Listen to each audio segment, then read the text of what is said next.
Hello and welcome back to the Mauldin High Broadcast Network. We're here again for episode 2 of Garage Talks. It's me, Andrew Baxley, alongside Marcos Perez, Brendan Bress, Landon Myers, and Ben Coggins. On today's show, we'll talk Mauldin Mavericks versus the York Cougars, which is the season opener for the high school football season.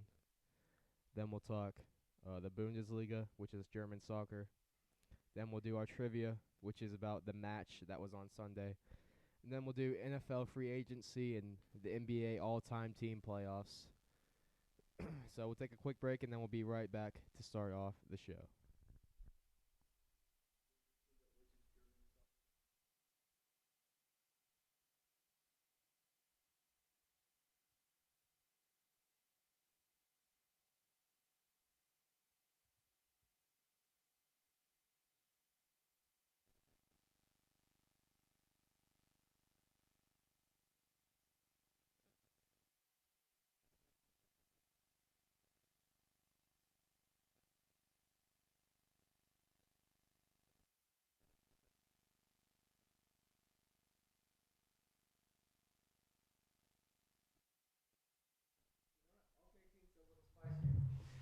All right, so we're back here. Just an update on recruiting. The only football player who received an offer over the past week was Jameson Tucker, rising senior wide receiver. He was offered by Army.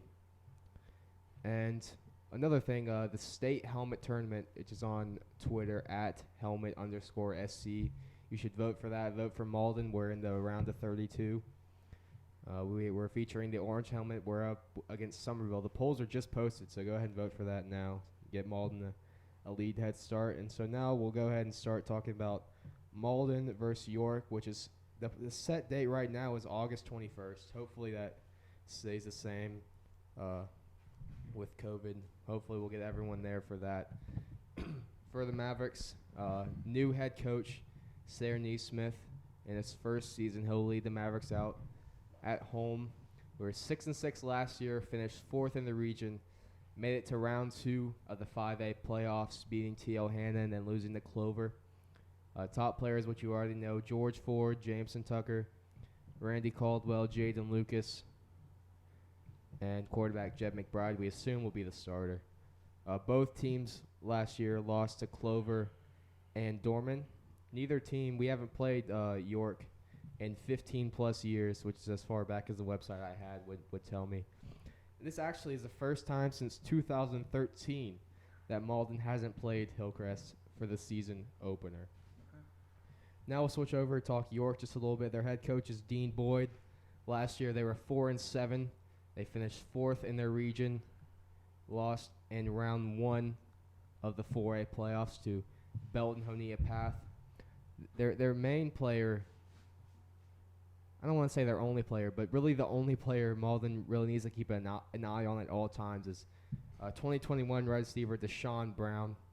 He has offers from Toledo, Air Force, Miami of Ohio, Georgia State, North Carolina Central, UConn, App State, Liberty, Howard, Campbell, Elon, Charlotte, Coastal Carolina, Eastern Carolina, Mercer, and Middle Tennessee State. And I had the chance to watch a little bit of film from him, and he's really quick. He's a speed threat. They love to use him on bubble screens, kick returns. He had 2 kick returns for a touchdown last year. But when they don't have him on screens, they'll either isolate him completely or they'll put a man beside him to start with, but then they'll motion that man away. They like to get Brown in one-on-one coverage, which really plays into the hands of Mauldin with their 2022 defensive back, Jaden Lucas. Some other players to keep an eye on for them is J.R. Good, a 2021 tight end, Amarion Thompson, a 2022 defensive back who holds an offer from Akron, Isaiah Burris, a 2021 wide receiver, and then who I assume would be the starting quarterback is Weston Hance, rising senior quarterback. He was the backup last year, but I'll assume he'll start this season. And then some notable alumni from York. We got Josh Davis, a former NFL wide receiver who played for the Dolphins, Saints, Vikings, and the Panthers. So overall thoughts, we'll start with Marcos. What do you think? Just give me a short prediction on what you would think would happen in that Week 1 matchup between Mauldin and York. I think that this is a confidence game for Mauldin, and if we can get everything done in this week 1, it's going to steamroll us to the next week. Obviously, York isn't the most fierce competition we have all season, but a thing I like to say often is never underestimate anyone. And that's something that Mauldin should never do, especially when they have such a speedy guy on special teams. Special teams we lacked at very much in last year. We had a couple touchdowns scored on us, so it's something we got to watch out for. But yeah, I still have us winning this game and creating that momentum. All right, now Ben.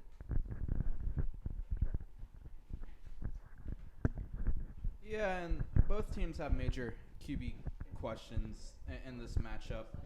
I mean, for me, defensively, we should have no problems, as Andrew said. I mean, their strong suit is the short passing game, but they're going to be facing one of the strongest secondaries in the state. As for the offensive side, I don't really see anything from this defense that's going to slow down George Ford. Jameson's going to have a tough time on Marion Thompson, so it's going to be a great opportunity for Shaquem Gallion to establish himself as a solid number 2 after he struggled last year.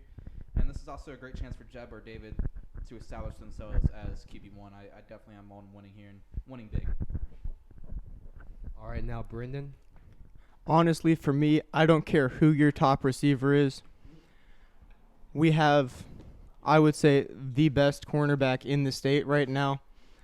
And I feel like no matter what, on the short passes, I feel like he'll just be closing down, simple, stop the bubble screens.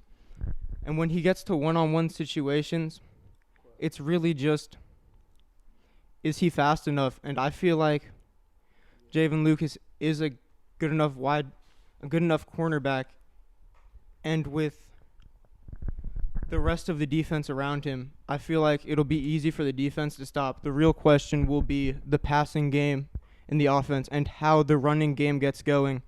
With, I don't know who the second running back will be, because that was one of the bigger parts for us last year.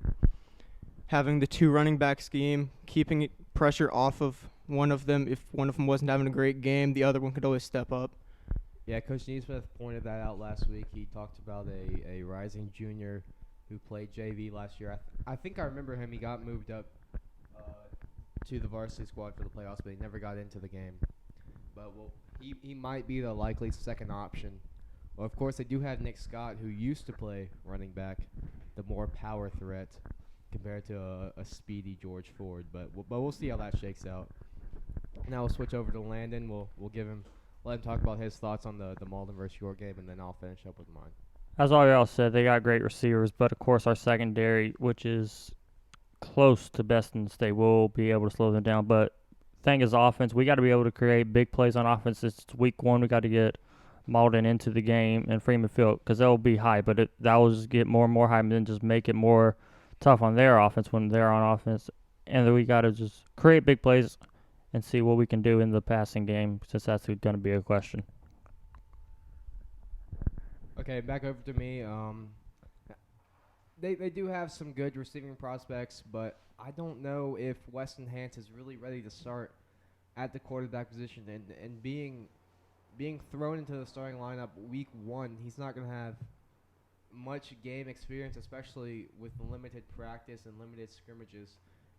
I mean, they're just going to target Deshaun Brown the whole game anyway, but if you put Jaden Lucas on him or Randy Caldwell or Jayden Brown, whoever we end up putting on him and whoever we end up having on his side at safety, it's going to be a tough start for Weston Hance.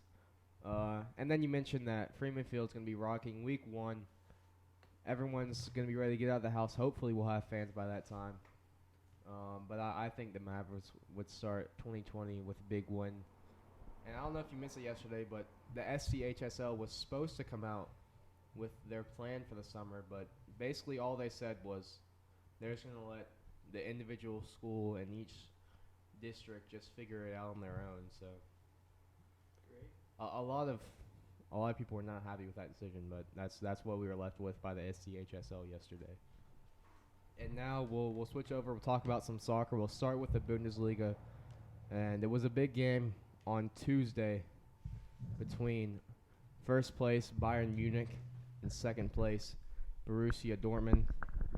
It ended in a 1-0 win for Bayern Munich off a goal from Joshua Kimmich, the center midfielder.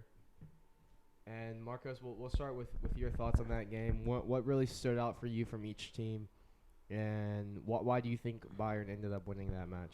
Well, beginning, Borussia Dortmund, as always, starts the pressure.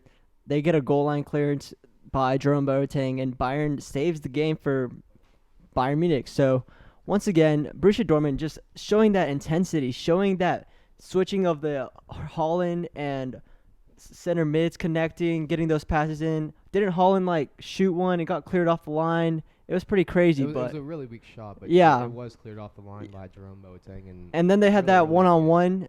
Luckily for Bayern Munich, they have one of the fastest players in the Bundesliga, not only in the Bundesliga, but in the world, Alphonso Davies, recovering. He was recorded at, I want to say, 28 miles per hour, something like 21.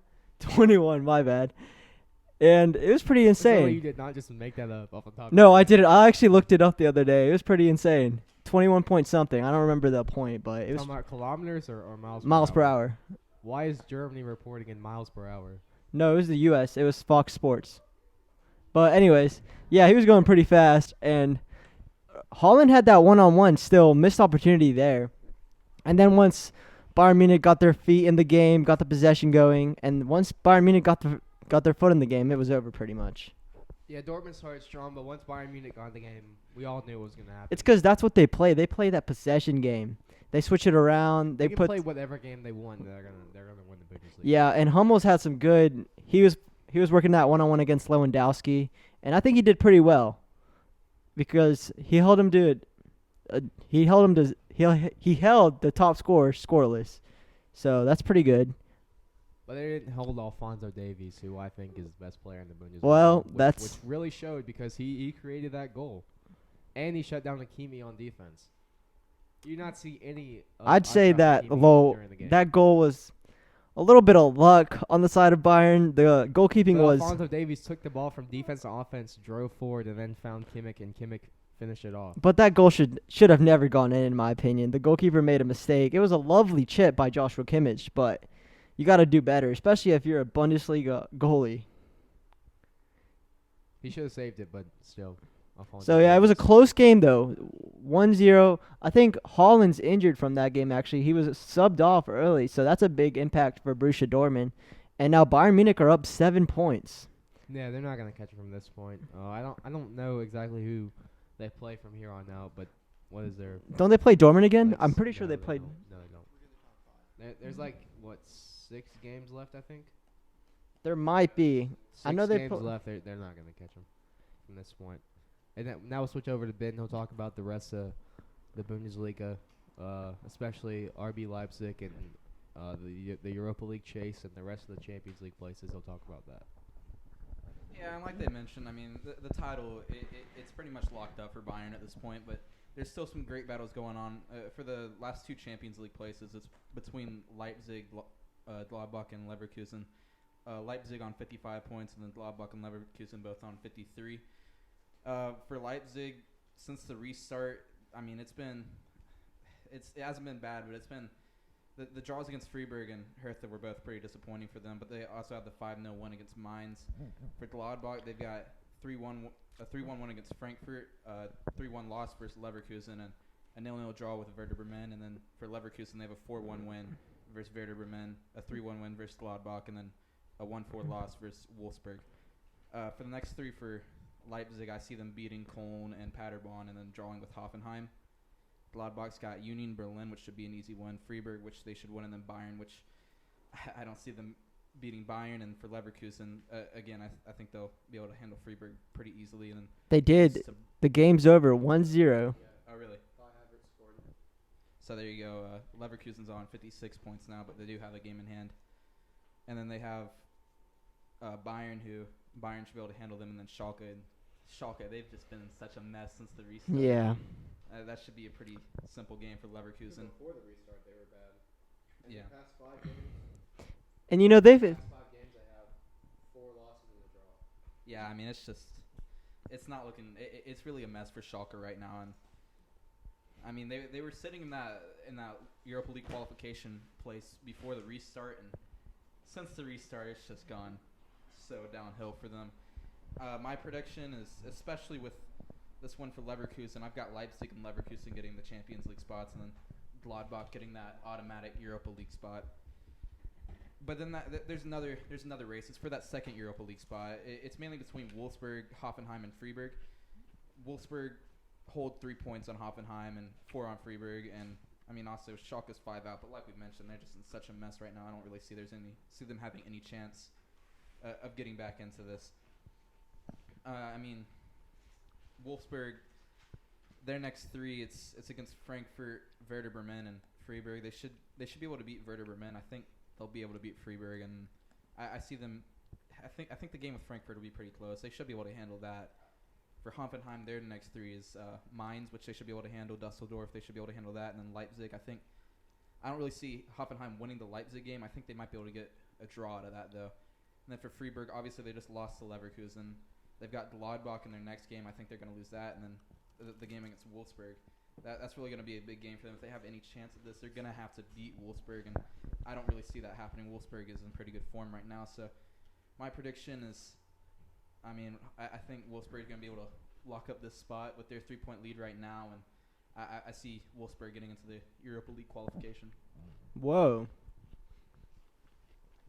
Wolfsburg are 11 points behind, though. Not for Europa League qualification. Oh, yeah, that's true. They are. Yeah, they are. There's 2 spots for Europa. They are? Europa League spot. That's for the Oh, they're going to go in the playoffs. for Playoffs. qualification. Yeah. The qualification is easy though, especially for a big team There's like no that. way they're not gonna lose to Unless they get a really unlucky draw, then. Yeah, but Well, not unless for Europa League. they get Wolves. Oh, yeah, then like that- Sheffield United. They should easily get through. But this weekend, you got, as Ben said, you got Bayern versus Dusseldorf at 12:30 tomorrow. Hertha versus Augsburg 9:30 tomorrow. Mainz versus Hoffenheim 9:30 tomorrow. Schalke versus Bremen tomorrow at 9:30. And then finally for tomorrow, you got Wolfsburg versus Frankfurt also at 9:30. Then Sunday, you got Paderborn versus Dortmund at 12. And then Gladbach versus Union Berlin at 9:30. Then Monday, ending off this set of match days, you got RB Leipzig versus Cologne at 2:30. And then they'll restart back on Wednesday with Bremen versus Frankfurt at 2:30. And also, if you missed it, it was yesterday. The Premier League was announced it would return June 17th, and then La Liga will return June 11th. What was it? Do you remember what Serie A is returning at? I think it was canceled for the rest of No, they're returning, but They I are? forgot what the date was. I didn't see that. We'll look right into that. And that question.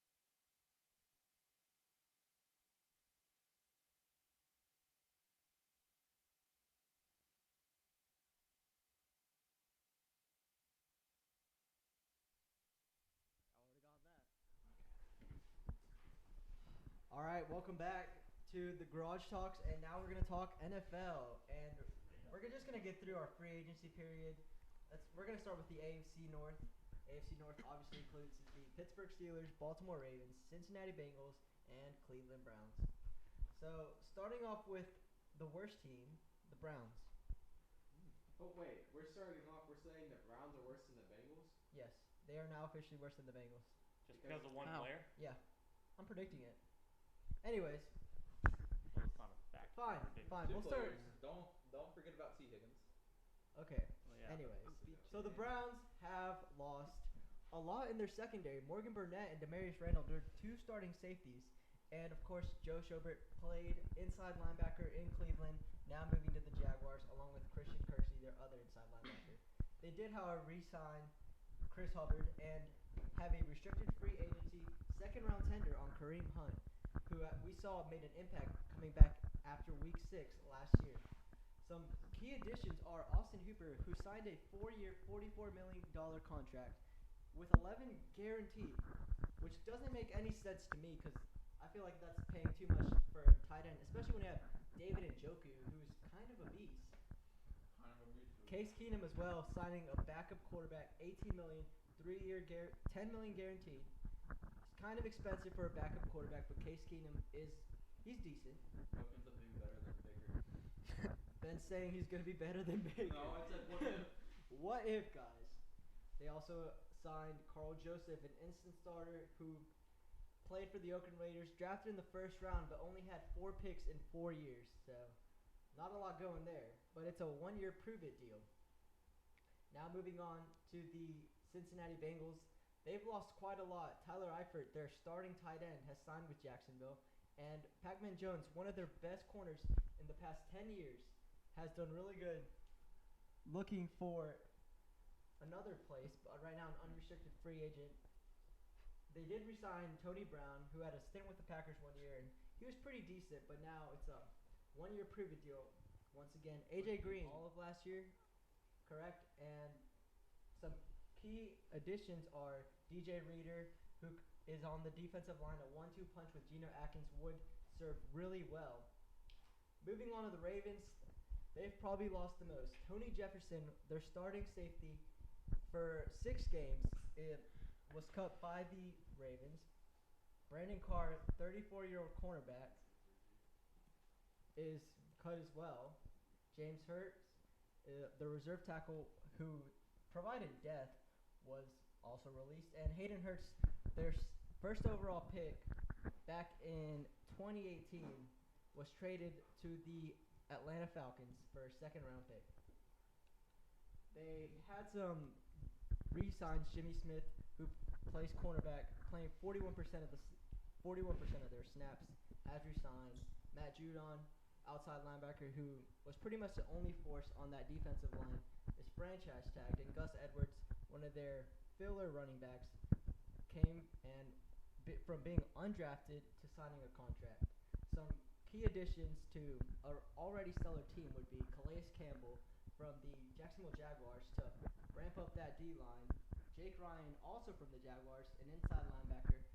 And Derek Wolfe, who should replace Chris Wormley, who was traded to the Steelers, something you don't see often. And now for my team, the Pittsburgh Steelers. Don't get biased, sir. Now, we have had some losses. Javon Hargrave on the defensive line signed with the Philadelphia Eagles, and he was one of our main contributors, especially when Cam Hayward was out. Mark Barron, our inside linebacker, playing alongside Devin Bush, is also released, not doing so well with his 2-year prove-it deal. Our big fullback, Roosevelt Nix, was cut, along with both our first and second round picks of the 2016 NFL Draft, Artie Burns and Sean Davis, both who turned out to be gigantic busts. We did, however, re-sign Mike Hilton to a restricted free agent tender with a second round place on him, and Matt Filer, our offensive lineman, with a restricted free agent of a third round tender. Zach Banner, our undrafted rookie from last year, has signed a 1-year prove-it deal once again, and Bud Dupree has signed the franchise tag, which is huge, especially when you had T.J. Watt, probably the best duo in the NFL at combining for sacks. Both had 10-plus sacks last year. Our captains for last year on the special teams, Jordan Dangerfield, has signed back again with a 1-year. Some key additions would be Chris Wormley, who was traded to the Steelers for a 7th in exchange for a 5th.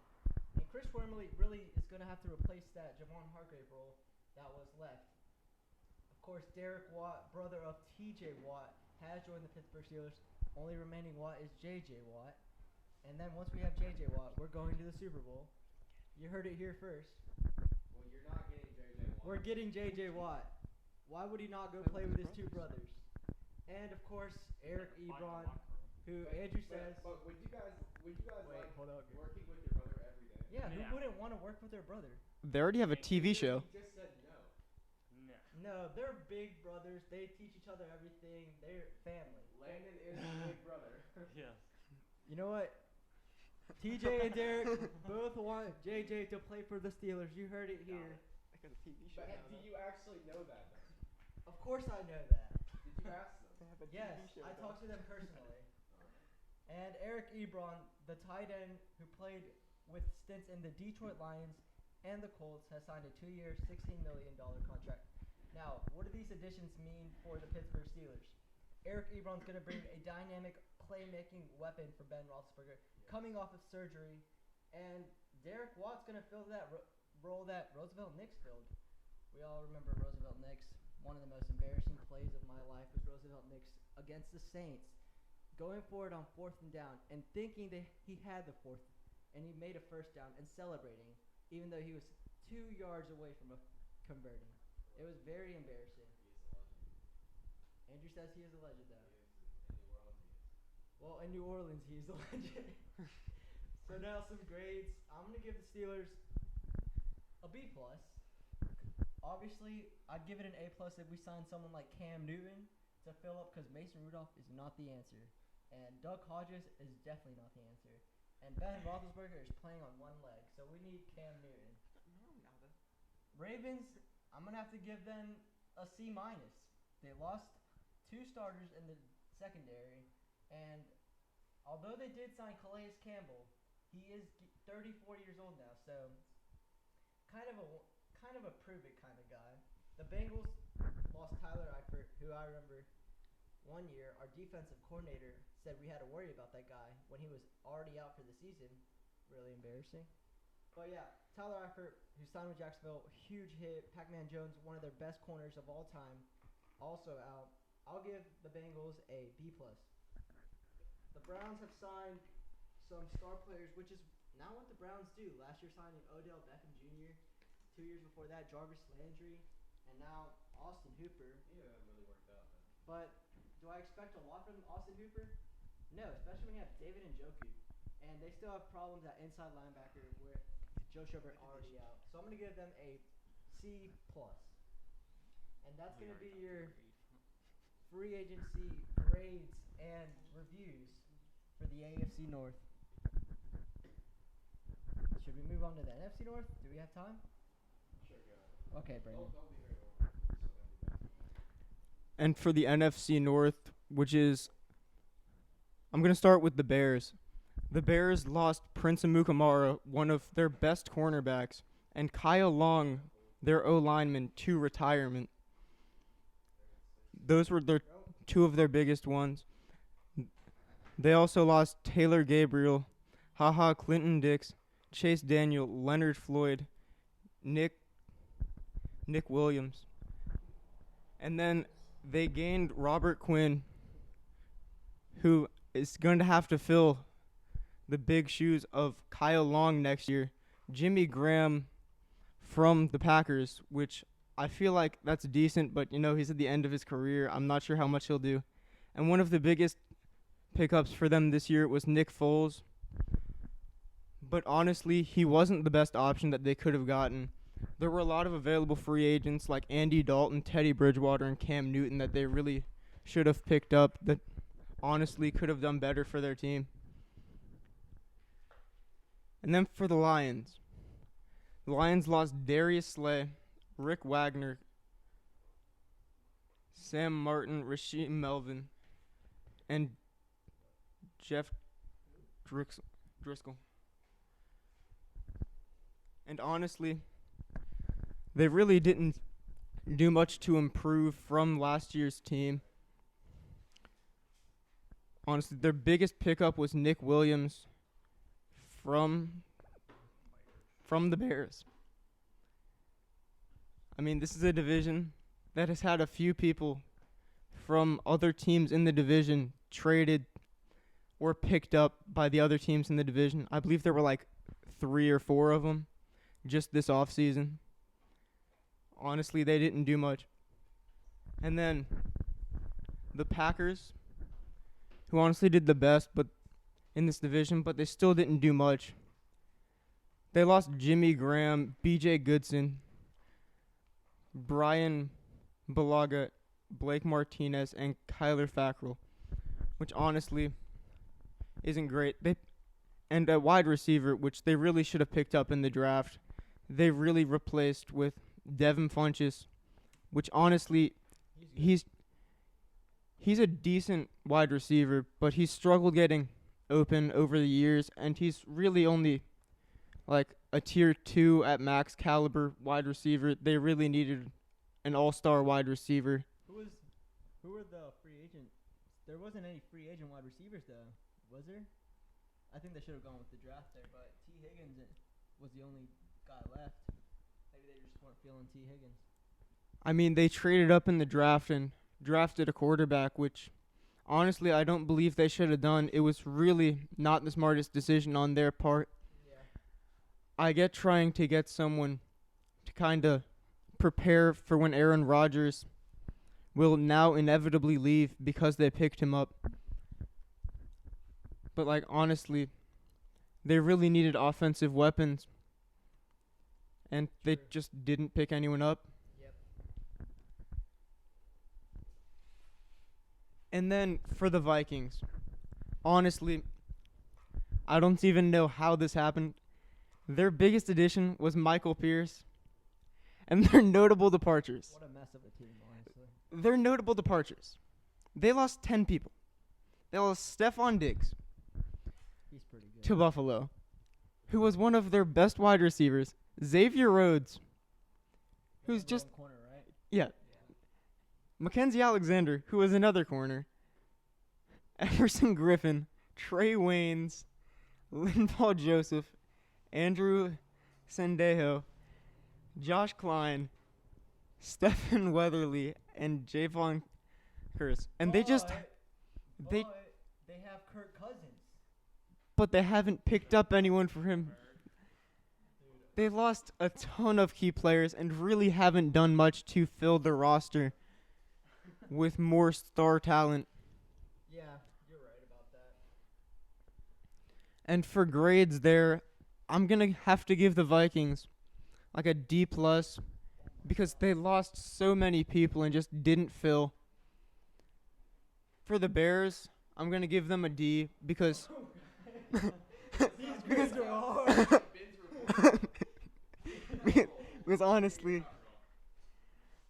honestly they could have done better, but they just didn't pick up a good enough quarterback. The Packers, I'm going to give a C because they were honestly the best in their division, but their division was terrible this year on the offseason. That is the best grade. And then the Lions just didn't really do much, so I'm going to have to give them a D minus just because they lost so many players. And they're the worst team in the division. They're the worst team in the division by a long shot. And we is calling you out right now. And they got worse on both sides of the ball. Losing players. Honestly, this division, just none of the teams had a great offseason so far. Are you giving a B to anybody in the NFL? No? Yeah. Who would you give a B in the NFL? Ooh, good question. Who would you give a B in the NFL? Just on it. That might be hard putting you on the spot. What would you give the Steelers? If I give them like a B, the Ravens. Honestly, that division did better in the offseason than the NFC North. Would you give anybody an A? Ooh, an A? I guess you'll have to. Honestly, next week. Maybe the Tampa Bay Buccaneers, just because Fair enough. signing Brady and then getting Gronkowski out of retirement to join him to add even more weapons. It was all a setup. It's been a several year setup. Gronk didn't want to play for Conspiracy theories by Ben Coggins. Gronk and Robert Kraft had an argument, so he just retired until Brady left. Oh yeah, I saw that they threatened to trade him. So then he said, "If you trade me, I'll retire." There you go, folks. All right, you guys finished with the NFL. Yeah, I guess we are. So now we're gonna move on to the NBA. All right, so for the NBA, ESPN recently came out with some of their all-time teams. So we selected, what do I have, 11 of them? It's an odd number, but that's the only ones I really saw. So that's what we're doing we're doing a little tournament between them. The Lakers, they got Magic Johnson, Jerry West, Kobe Bryant, Kareem, and Shaq. The Warriors have Steph Curry, Klay Thompson, Kevin Durant, Draymond Green, and Wilt Chamberlain. The Spurs have Tony Parker, Manu Ginobili, George Gervin, Tim Duncan, David Robinson. My Thunder have Russell Westbrook, James Harden, Kevin Durant, Paul George, and Serge Ibaka. The Heat have Tim Hardaway Sr., Dwayne Wade, LeBron James, Alonzo Mourning, and again Shaq. The Cavs have Mark Price, Kyrie Irving, LeBron James, Larry Nance, and Brad Daugherty. Raptors have Kyle Lowry, DeMar DeRozan, Vince Carter, Kawhi Leonard, and Chris Bosh. The Bulls have D Rose, MJ, Scottie Pippen, Dennis Rodman, and Artis Gilmore. Celtics have Bob Cousy, John Havlicek, Paul Pierce, Larry Bird, and Bill Russell. The Pistons have Isaiah Thomas, Joe Dumars, Grant Hill, Ben Wallace, and Bob Lanier. And finally, 76ers AI, Hal Greer, Dr. J, Charles Barkley, and Wilt Chamberlain. So for the playoffs, the bracket is start off the Heat and the Bulls. So we'll let Landon start off with that matchup, the Heat and the Bulls, Landon.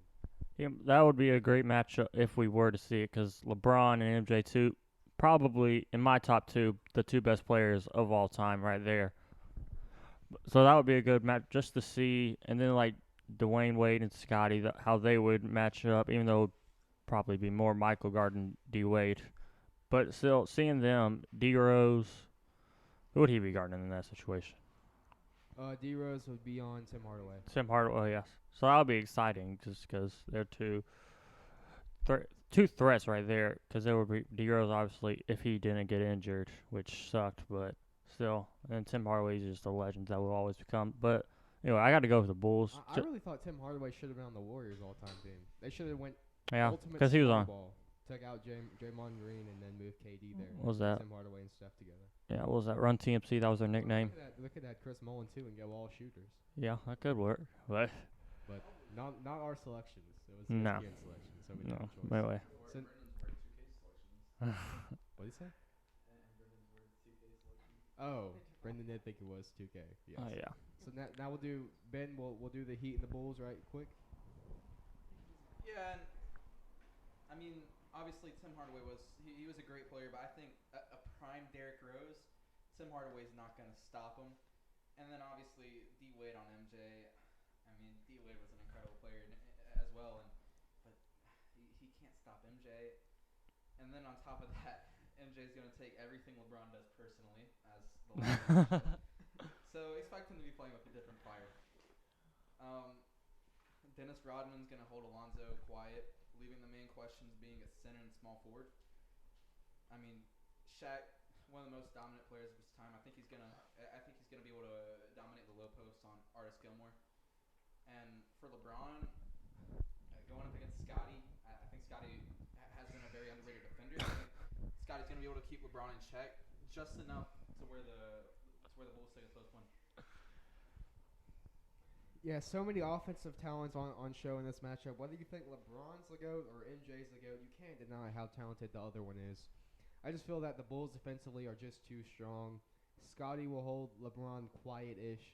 Dennis will shut down Zoe, and Artis Gilmore, a five-time All-Defensive Team selection, will do as best he can to shut down Shaq. I just think that the Heat's defense is not as good as the Bulls' defense, and so that's why I got the Bulls in this matchup.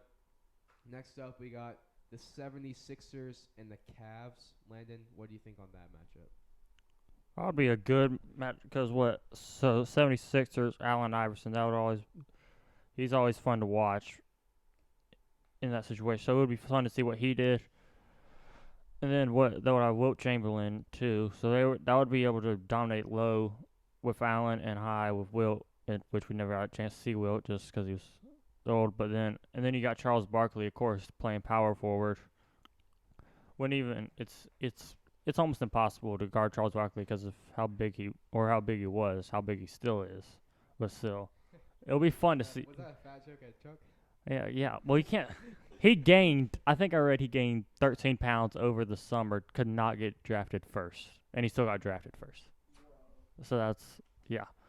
But it'll be fun to see Kyrie going up against Allen just because two greatest ball handlers of all time. But I would have to give this one to the 76ers in a close one just because they got a little more better team just by a little bit just because LeBron ain't got much work with other than Kyrie, even though. Yeah, I as well pick the 76ers. As much as I love Brad Daugherty, I just think Wilt Chamberlain, Charles Barkley, and LeBron when he drives will just eat up that interior defense. Not enough Brad Daugherty. Former Tar Heel, but I have to pick the 76ers here, Ben. Yeah, and I guess the simplest way to put this is you have LeBron and Kyrie win their matchups on Hal Greer and Julius Erving. You still have to deal with Allen Iverson, Charles Barkley, and Wilt Chamberlain. That's the 76ers pretty easily for me. Next up, we got the Warriors and the Spurs. Over to Landon for that one. This would be a very exciting game because Spurs are known as the most fundamental team of all time with Greg Popovich. And then you got Tim Duncan, Ginobili, Parker. Ginobili's not on an all-time team, but still. They're a very fundamental team, and the Warriors are a team that will make highlight plays. They'll be always up just doing something new and crazy with if you're shooting stupid shots like Stephen just goes in or lob passes to KD. It would be a good game, but I think in the end, Warriors would just pull it out by just a little bit. Yeah, I said something really similar. It would be the sharpshooters of the Warriors versus the fundamental specialists of the Spurs, and I just think I don't think the Spurs will be able to run with the Warriors. Warriors will get out in transition. They'll shoot their threes. They'll go in. I got the Warriors. I mean, obviously, the first thing you notice when you look at this Warriors team is just how good they are shooting wise. But when you really look at it, it's a pretty balanced team. I mean, obviously you have Curry and Clay, the splash pros. I mean, the overall scoring machine that KD is, and then you have the defensive workhorse of Draymond, and now you're putting arguably a top 3 center of all time in the team with Wilt. This is a very balanced team that's going to go pretty deep in this bracket. Got the Warriors. Next up, we got the Lakers and the Raptors. Landon, your thoughts on that one? I mean, Raptors, they've only been a team since 1995, so they really couldn't have much to work. They're a good team for what they have done since 1995 with Vince, Kawhi, players like that. But I still, Lakers with Shaq, Kobe, Magic, that would just be way too much for the Raptors to handle. Yeah, the Raptors, they're a very well-balanced team, but they are playing the Lakers. It was unlucky for them to get drawn to Lakers just because this Lakers team has 5 of the best players of all time. I just got the Lakers in a blowout. Sorry for being about that, but it just says how good the Lakers team is more than how bad the Raptors team is. The Lakers are just too good for that. Yeah, it hurts. I mean, but like Landon said, for only being around since 1995, this is a very good team that the Raptors have. But we can't deal with 2 of the best centers of all time, and then you're factoring in Magic and Kobe. And on top of that, you know this team is elite when Jerry West doesn't really shine that bright. Jerry West is their 5th best player. Exactly. That really shows you just how good this Lakers roster is. Yes. All right, next up, I think we all picked the Bulls, so it'd be the Thunder and the Bulls. Landon, your thoughts on that one? It's a bad thing for when did Thunder came a team in 2008 after Supersonics. So since this team doesn't have any, Yeah, this one it's only Thunder. it's only Thunder Supersonics. with no Supersonics players, with Gary Payton, Sean Kemp players like that. It would be just Ray Allen. That would just be a nightmare for the Thunder right now. Even though it would be fun to see how KD and Michael would play each other, or James Harden, whichever one would guard him. It would be fun to see that, but I still think the Bulls would be able to blow them out. Yeah, I know.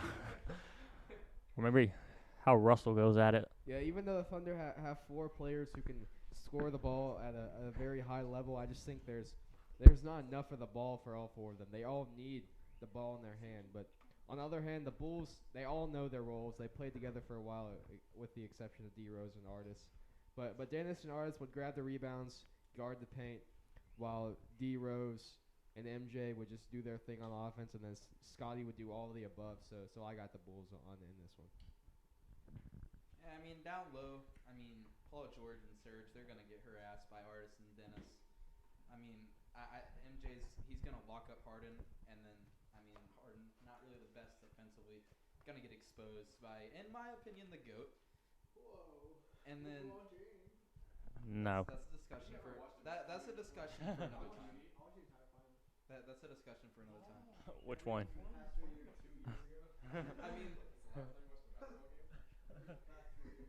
I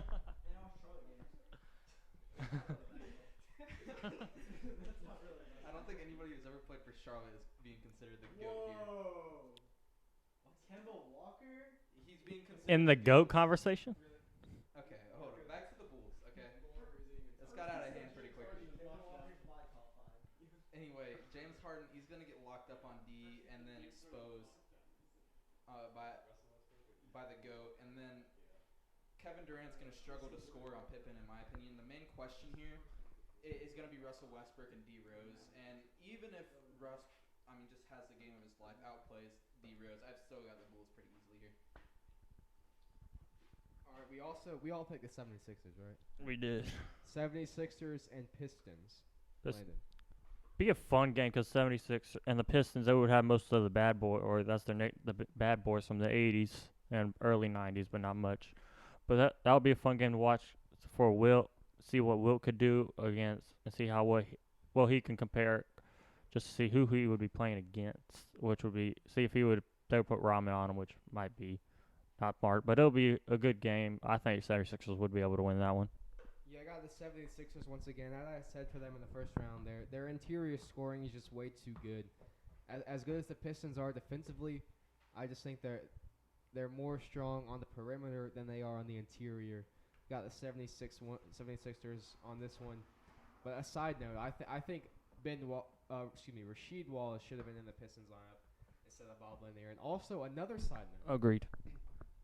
You said what? I just said agreed. Okay, I thought you said overrated. I was about to start arguing with you. No. But I would like to see Joel Embiid play in this game. That would be so fun. Joel Embiid Versus play Dennis with Rodman. Isaiah Thomas against Rasheed Wallace on Joel Embiid. But that would be so. That would much be fun. That would be so much fun. Oh wow. Okay, over to Ben now.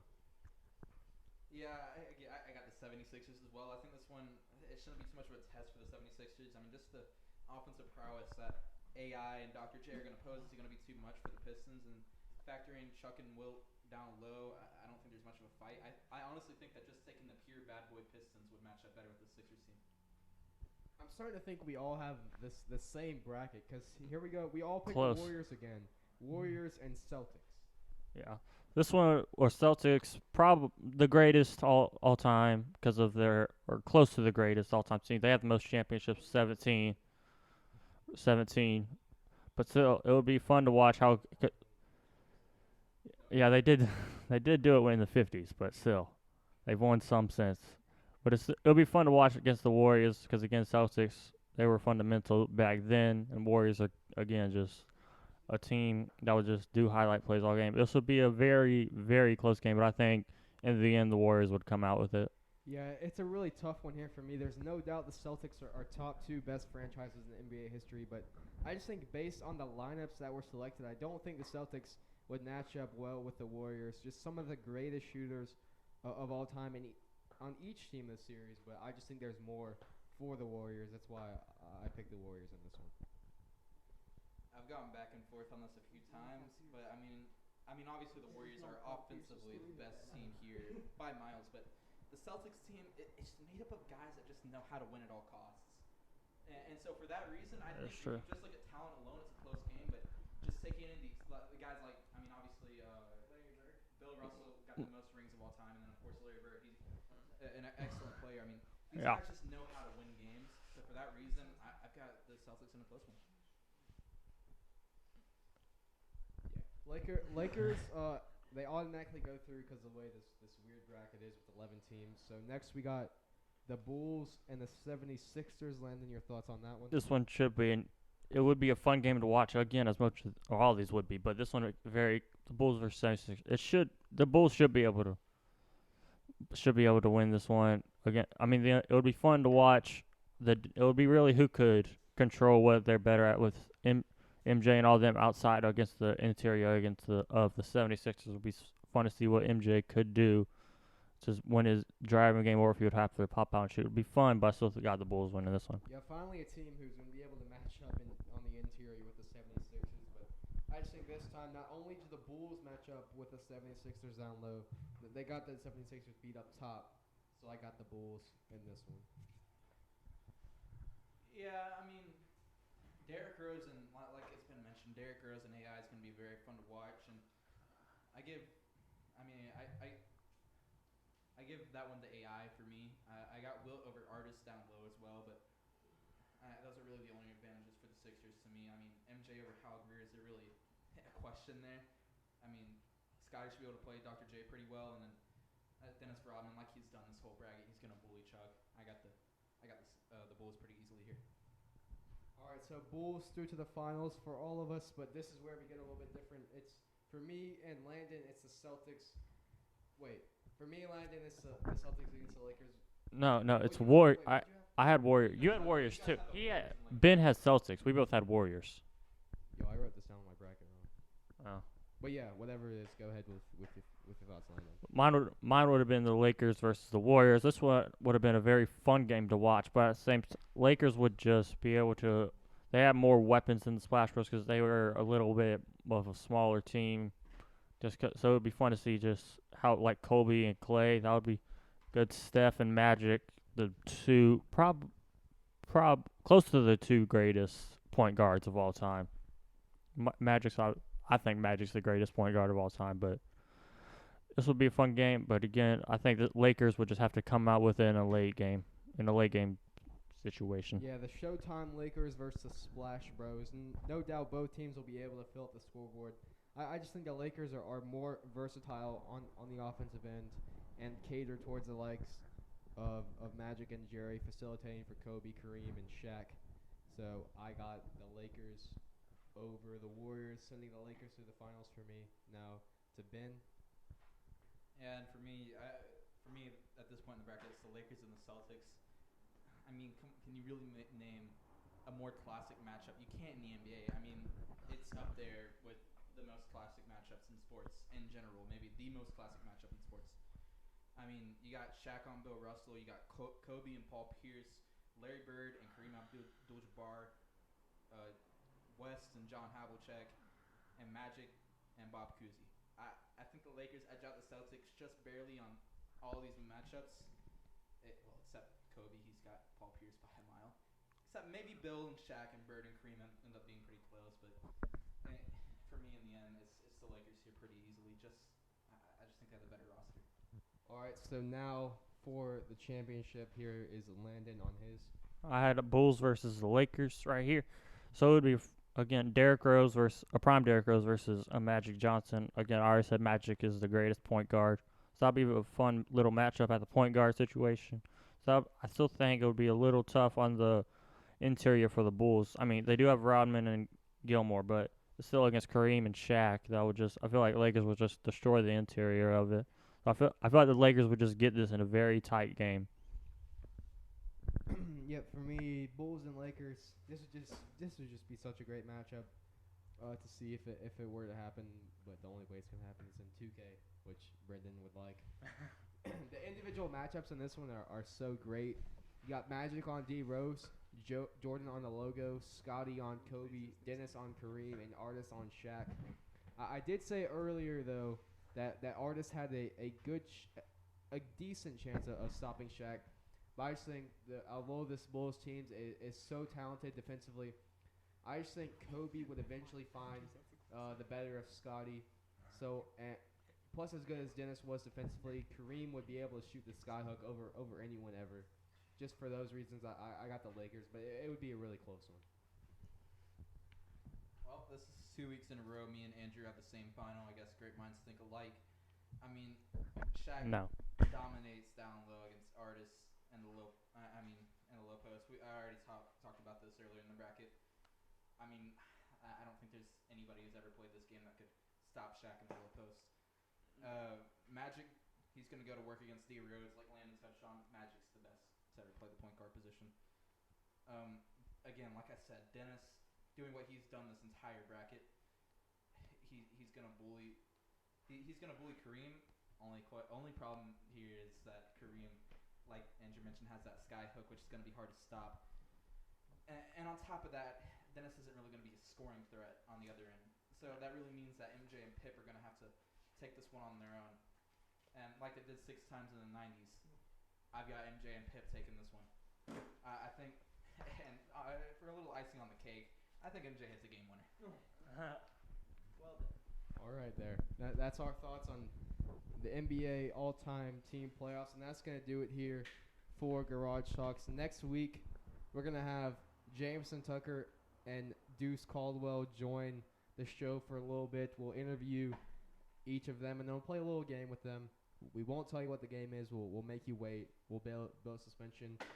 We'll do that. We'll talk Mauldin and Greenville, which would be week 2 if the season were to start back. 2 of the most talented Greenville high school football teams ever. Greenville County, I mean, not Greenville High School. But that will be a fun game. We'll get Jameson and Deuce's thoughts on that one, and then we'll do more NFL free agency, and then I haven't decided what we're gonna do with the NBA, but we'll figure that out. That's next week, same time, 5 p.m. Friday. Thank you for listening. Have a good night.